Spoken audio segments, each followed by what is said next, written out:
Welcome back to Chrono Tales, where time stands still and nightmares come alive. I'm your host, and tonight, I have a story that will make you think twice before answering your phone after midnight. This is the tale of the Midnight Caller.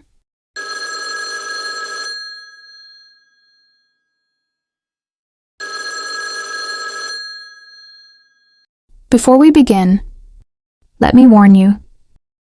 This story is based on true events that occurred in the small town of Millbrook, Pennsylvania, in the winter of 1987. Names have been changed to protect, well, those who survived. Sarah Mitchell was a night owl by necessity, not choice, working the graveyard shift at Millbrook General Hospital meant her world was painted in shadows and fluorescent lights. At 26, she had grown accustomed to the strange rhythm of nightlife, the way sounds carried differently in the dark, how every creak seemed amplified, how loneliness felt heavier after midnight.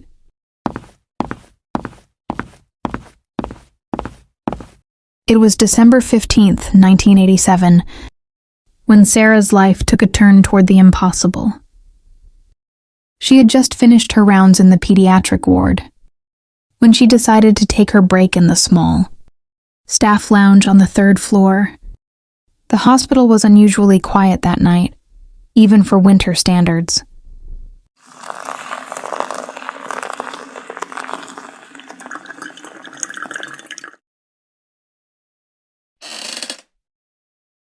Sarah poured herself a cup of coffee, black and bitter, just the way she needed it to stay alert. She glanced at the wall clock, 12:17 a.m. Outside, snow was beginning to fall, creating ghostly patterns against the window. That's when the phone rang.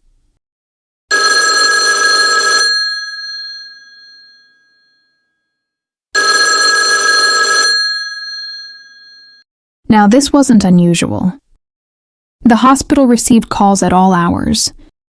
But this phone, the old rotary phone in the corner of the lounge, hadn't worked in years. The hospital administrator had been meaning to remove it. But somehow it never made it onto anyone's priority list.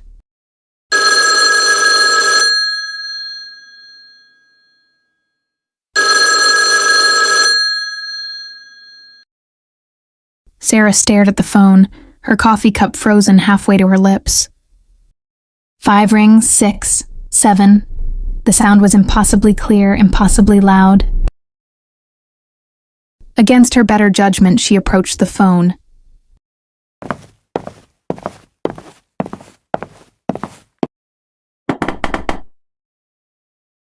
Hello? She whispered, lifting the heavy receiver. Millbrook General, this is Sarah. Sarah Mitchell. The voice was neither male nor female, neither young nor old. It was something in between, something wrong.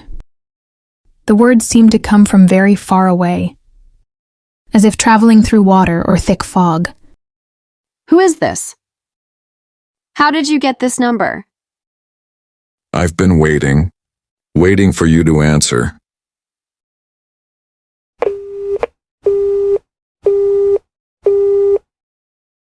Sarah stood there for a long moment, the receiver still pressed to her ear. The dial tone seemed to echo in the empty room. She checked the phone line. It was disconnected. Had been for months.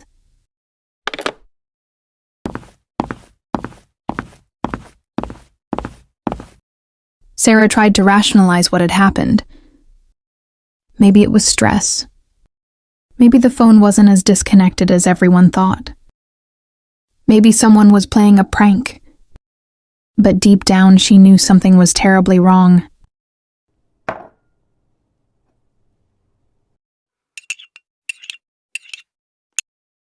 She finished her shift without incident, but couldn't shake the feeling that someone was watching her. Every shadow seemed to hide eyes, Every corner held whispers. When morning came, Sarah drove home through the snowy streets of Millbrook, constantly checking her rearview mirror.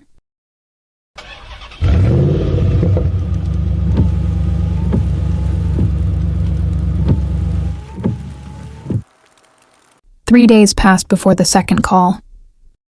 Sarah had almost convinced herself the first incident was a fluke, a trick of an exhausted mind. She was working another night shift, this time in the emergency department, when she heard it again.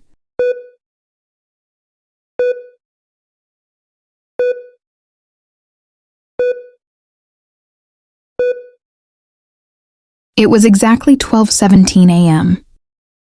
when every phone in the hospital rang simultaneously. The main desk, the nurses' stations, even the payphone in the lobby. But Sarah knew, somehow she knew, that only one of those calls was meant for her.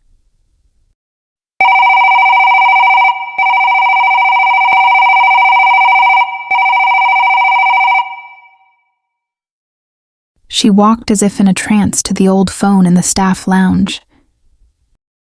Her colleagues were busy answering the other calls, finding nothing but dial tones and static. But when Sarah picked up the rotary phone, Sarah, you're learning to listen. What do you want from me? I want you to remember. Remember what you've forgotten. Remember what? I don't understand. The accident, Sarah. The accident you caused.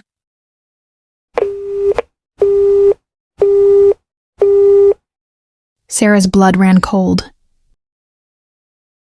There had been an accident 5 years ago, during her residency at a hospital in Philadelphia.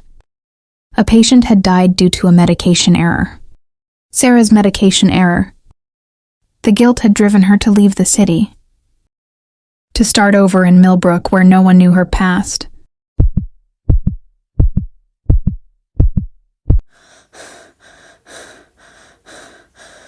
But how could this voice know? The incident was buried in sealed files. The family had never pressed charges, and Sarah had never spoken of it to anyone. She had carried the secret like a stone in her chest for 5 long years.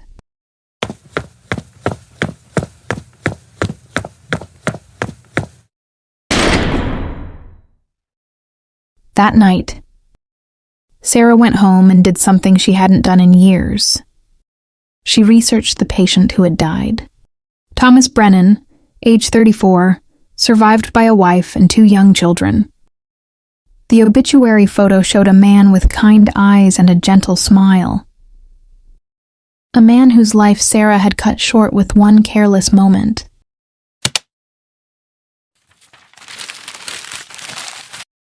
As Sarah stared at Thomas Brennan's face on her computer screen, she noticed something that made her blood freeze.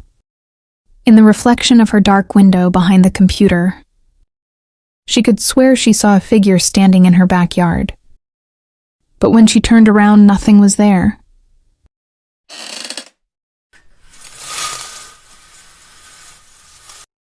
The next morning, Sarah called in sick to work. She needed time to think, to understand what was happening to her. But as she sat in her kitchen, drinking coffee and watching the snowfall, her home phone rang.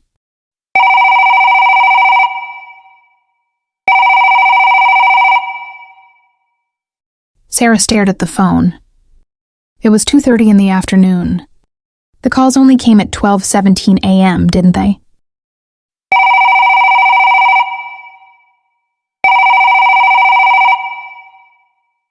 Against every instinct screaming at her not to, Sarah answered.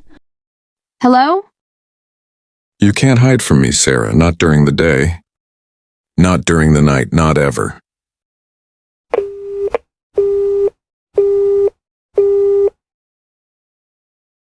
Sarah knew she couldn't handle this alone. The next day, she drove to the Millbrook Police Department and asked to speak with Detective Ray Morrison. a man she'd met during various hospital emergencies. Ray was in his 50s, a no-nonsense cop who'd seen enough strange things in his 25 years on the force to keep an open mind.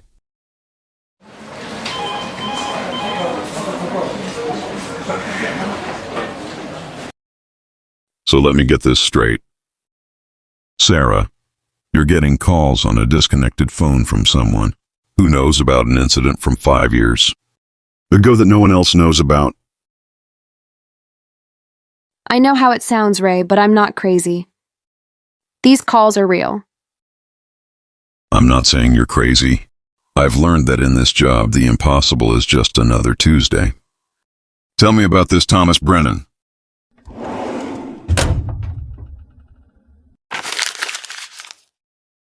Sarah told Ray everything. The medication error, the cover-up, the guilt that had driven her from Philadelphia to Millbrook. Ray listened without judgment, taking notes in his careful handwriting. Give me a few days. Let me make some calls, do some digging. In the meantime, I want you to document every call, time, duration, what's said.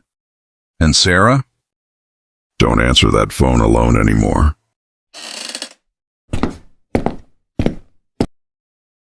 Ray was true to his word. Within 48 hours, he had information that made Sarah's blood run cold.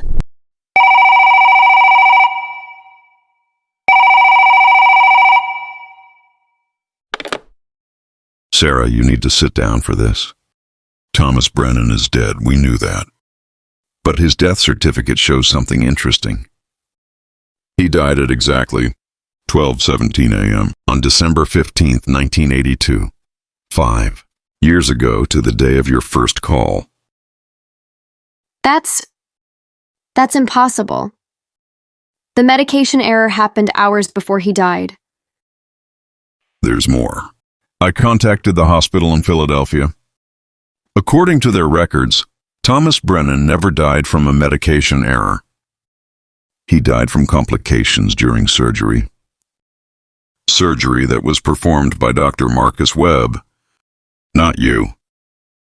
That can't be right.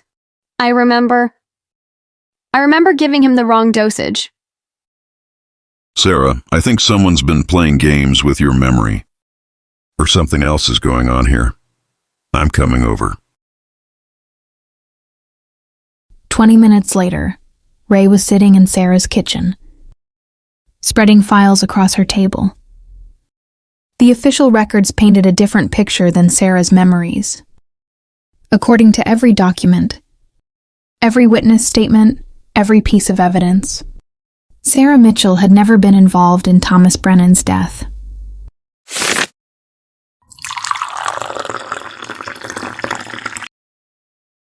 Sarah, I need to ask you something. And I need you to think carefully before you answer. Is it possible that your guilt over something else, maybe another patient, another incident, got mixed up in your mind? No, Ray, I remember it clearly. Thomas Brennan, room 347, I gave him 10 cc instead of 1 cc of morphine. He went into cardiac arrest 30 minutes later. But here's the thing. Thomas Brennan was never in room 347. He was in the ICU the entire time, under Dr. Webb's care. Room 347 was occupied by Maria Santos, age 67, who recovered fully and was discharged 3 days later. Sarah felt the world tilting around her. If her memories were wrong, if Thomas Brennan wasn't her mistake, then who was calling her and why? Ray, what if the calls aren't from Thomas Brennan's ghost? What if they're from someone who knows about Thomas Brennan's real death and is trying to drive me crazy? That's what I'm thinking. But who would do that? And how would they know about your false memories?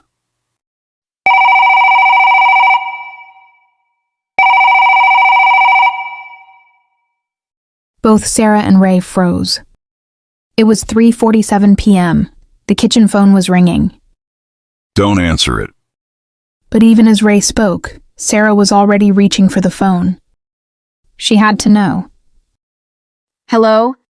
Hello, Detective Morrison. Thank you for joining us. Ray grabbed the phone from Sarah's hand. Who is this? I want justice for Thomas Brennan.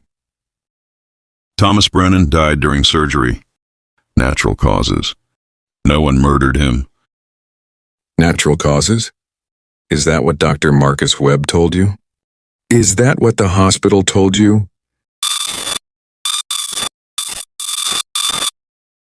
Dr. Webb was drunk during that surgery, Detective. Drunk and high on cocaine. He made 3 critical errors that killed Thomas Brennan. But the hospital covered it up, paid off the family, destroyed the evidence, and they needed a scapegoat. What does Sarah have to do with this? Sarah Mitchell was supposed to be the scapegoat. The plan was to blame her medication error for Brennan's death. But she left town before they could implement it. She ran, and they had to find another way to cover up Webb's crimes.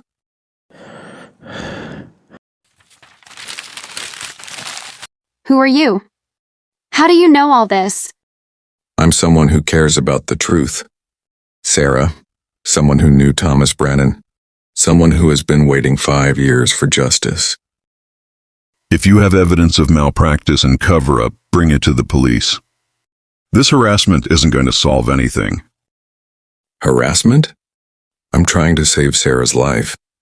Dr. Webb is coming to Millbrook, Detective. He arrives tomorrow, and he's not coming for a social visit.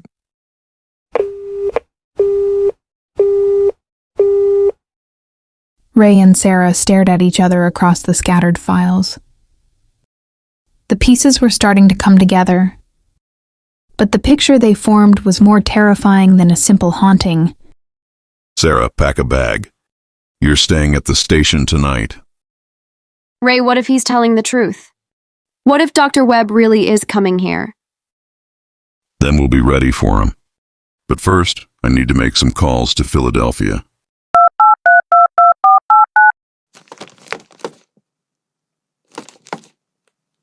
Ray spent the next 3 hours on the phone with contacts in Philadelphia.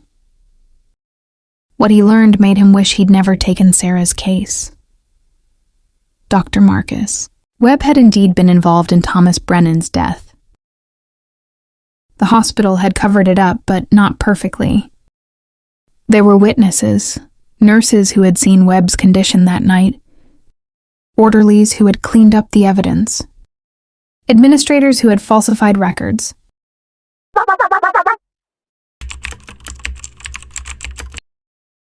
But one by one, those witnesses had met with accidents. Car crashes, house fires, sudden illnesses. Within 2 years of Thomas Brennan's death, 7 people who knew the truth were dead. Sarah, we have a problem. A big problem. Ray explained what he'd learned. Dr. Webb wasn't just a drunk surgeon. He was a killer who eliminated anyone who threatened to expose his crimes. And somehow he'd learned that Sarah Mitchell knew about Thomas Brennan. But I don't know anything. My memories are false, remember? That doesn't matter. If Webb thinks you know something, you're in danger.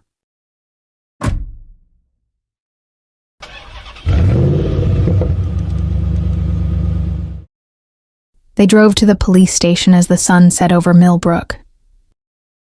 But as they pulled into the parking lot, they saw something that made their blood freeze.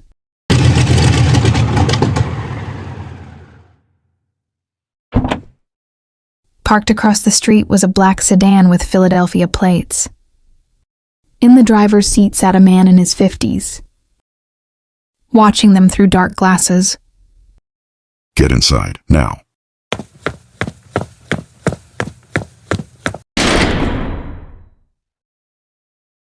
Inside the police station, Ray immediately got on the radio, calling for backup and putting out a bolo for the black sedan. But when they looked outside 10 minutes later, The car was gone.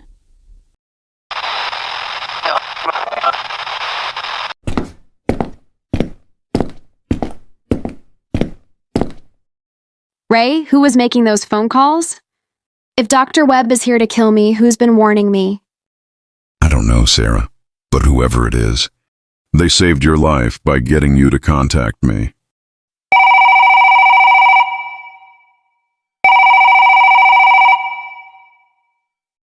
The station phone rang. Ray answered.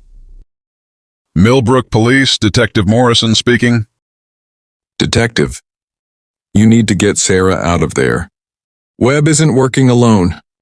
He has someone inside your department. Who is this? I need a name. My name is David Brennan. Thomas was my brother.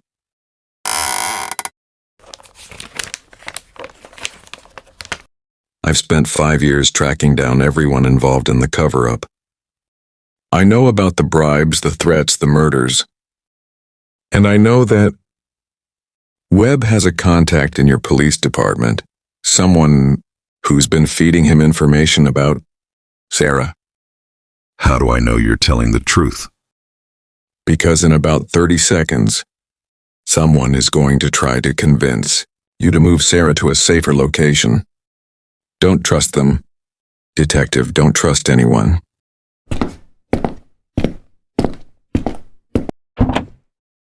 Ray, we need to move the girl. Webb's been spotted near the hospital. I've got a safe house set up across town. Ray looked at Sergeant Williams, a man he'd worked with for 15 years. A man he trusted. But David Brennan's words echoed in his mind. Tom, how did you know Webb was spotted near the hospital? I haven't heard anything on the radio. Anonymous tip came in 5 minutes ago.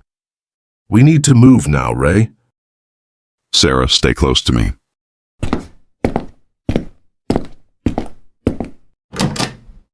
They walked toward the exit, but Ray's hand was on his gun.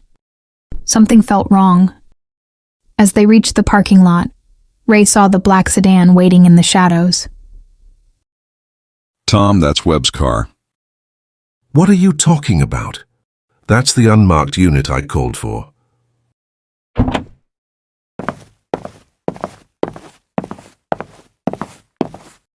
Dr. Marcus Webb stepped out of the sedan. Even in the dim streetlight, Sarah could see that he was not a well man. His face was gaunt, his movements jerky. His eyes had the look of someone who had lost his grip on reality long ago. Sarah Mitchell, finally we meet. Webb, you're under arrest for the murder of Thomas Brennan and 6 other people. Arrest? Detective, you misunderstand the situation. Sergeant Williams drew his weapon. But he wasn't pointing it at Webb. He was pointing it at Ray. I'm sorry, Ray, but some secrets are worth more than friendship.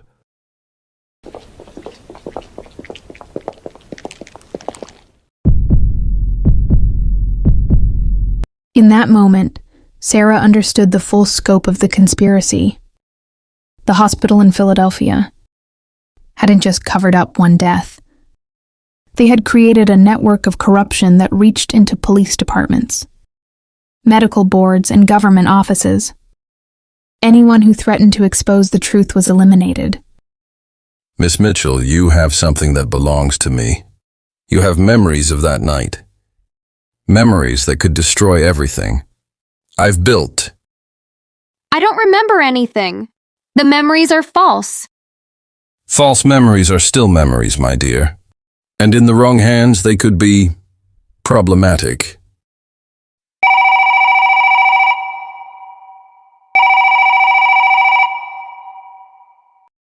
The sound was impossible. There was no phone nearby. But all 4 of them could hear it clearly, ringing across the empty parking lot.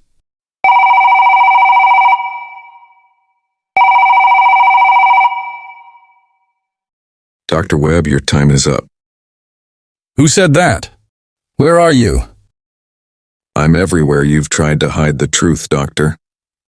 I'm in every file you destroyed, every witness you silenced, every life you stole.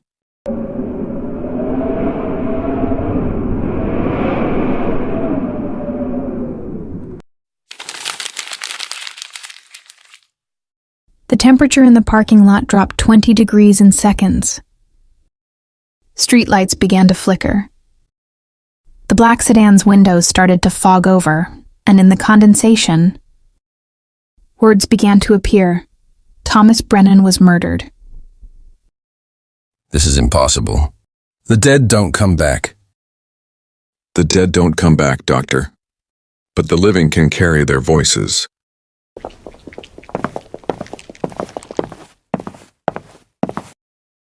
From the shadows of the parking lot, figures began to emerge. David Brennan led them, a tall man in his 40s with his brother's kind eyes. Behind him came others, FBI agents, Philadelphia police detectives, reporters, and federal prosecutors.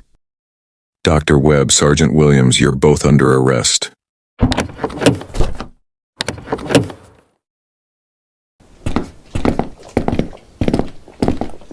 This is a setup. You can't prove anything. Actually, we can. For 5 years, I've been building a case against you. Every bribe, every threat, every murder, I have evidence of all of it. As the FBI led Dr. Webb and Sergeant Williams away, David Brennan approached Sarah and Ray. Sarah, I owe you an apology. The phone calls, the fear I put you through, I'm sorry. But I needed to get your attention. And I needed to make sure you contacted someone you trusted. How did you make those calls? The disconnected phone, the timing. Technology mostly. Hidden transmitters, hacked phone lines. I'm a telecommunications engineer by trade. When my brother died, I used those skills to track down his killers. And the false memories Sarah had? Webb planted those. He had a contact at the hospital where Sarah worked, a psychiatrist, who specialized in memory manipulation. They implanted false memories of the medication error to make Sarah feel guilty, to make her run. If she ever came forward, her testimony would be discredited because she'd confessed to something she never did.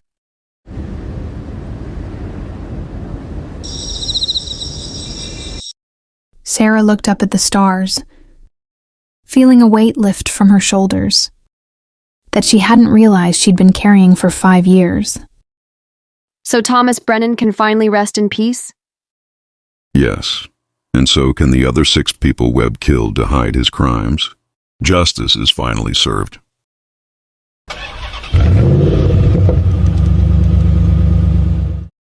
3 months later, Dr. Marcus Webb was convicted of 7 counts of murder and sentenced to life in prison. Sergeant Williams received 25 years for his role in the conspiracy.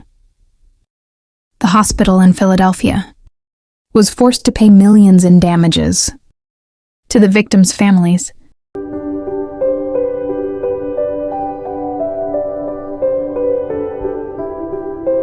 Sarah Mitchell returned to work at Millbrook General Hospital, but she never again answered the phone at 12:17 a.m., not because she was afraid, but because she had learned that some calls are meant to be heard by those who need to listen most.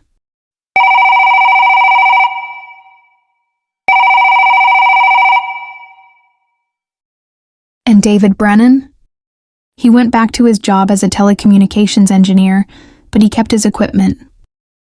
Because somewhere out there, he knew other victims were waiting for someone to hear their voices, someone to carry their truth into the light.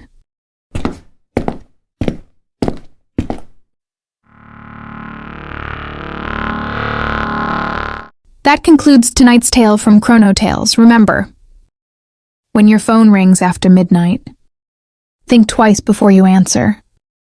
Sometimes the voice on the other end is trying to save your life, and sometimes it's trying to save someone else's.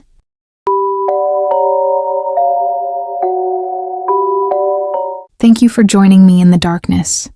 Until next time, keep your eyes open and your phone close.